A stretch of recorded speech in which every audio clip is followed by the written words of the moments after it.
So let me ask you a couple questions. I want I want the listeners to get to know you. Okay. So how and why did you become involved in self-defense and fitness? And why are you still doing it at age 57? You look great, by the way. Thank you, sir. Thank you, sir. I feel good for 77. Just kidding. Yeah, 57. I got involved with it after I had a tragic event. My father died of alcoholism when I was 12. I was the kid that stunk at every sport or sucked at every sport, got picked on every day. I was just a step behind everybody. My father was a great guy. He just drank too much and ate too much back then. I mean, 48, he died. Imagine that, 48. I still wear his ring every day. Wow.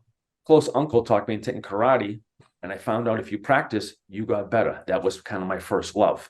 And then, as you saw the video on my Instagram on Kevin Kearns, I got my first black belt, and I went to the guys that looked like big gyms and GI Joes. Can you teach me weightlifting? And I basically made myself an athlete. Went to school for this, and then one thing led to another. I never expected to start my own company going on 36 years, and I've been helping people, whether it be one-on-one, corporate, Zoom, and then got involved with the UFC stuff, which I never expected. So you've written 2 books on bullying, right? And I think a couple of things.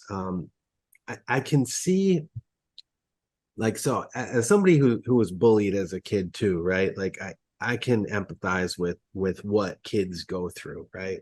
It either makes you stronger or it makes you weak.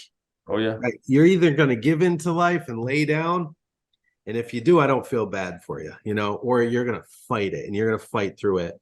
And I guess the kids, the people I feel bad for are the people that don't have a support.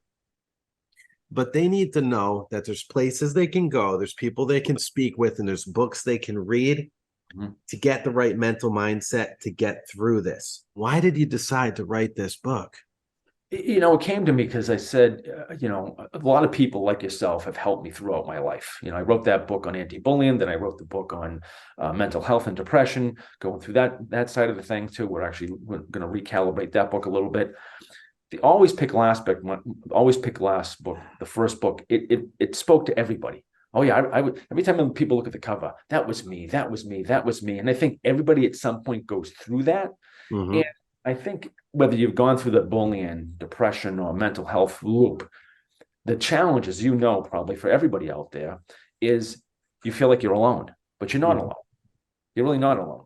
And, when we do our anti-bullying talks, and when I go to schools and universities and colleges, even workplaces, we call it the 4S formula. Speak up, stand up, stay together, in self-defense. Now, speak up. You got to speak up for yourself. Whether you're a teacher, whoever, a friend, stand up. Eventually, you're going to have to stand up for yourself, right? You're going to have to stand up for yourself and say, hey, man, I'm going to stand here. Now, stay together. This is one of the ones I did this back in Lowell with 300 kids.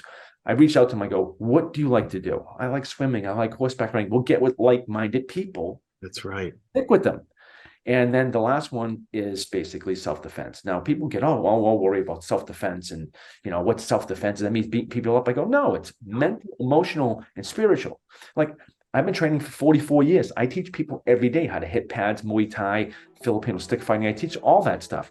I don't want them ever to use it. I want them to use their martial art mindset to know they have the confidence to walk away.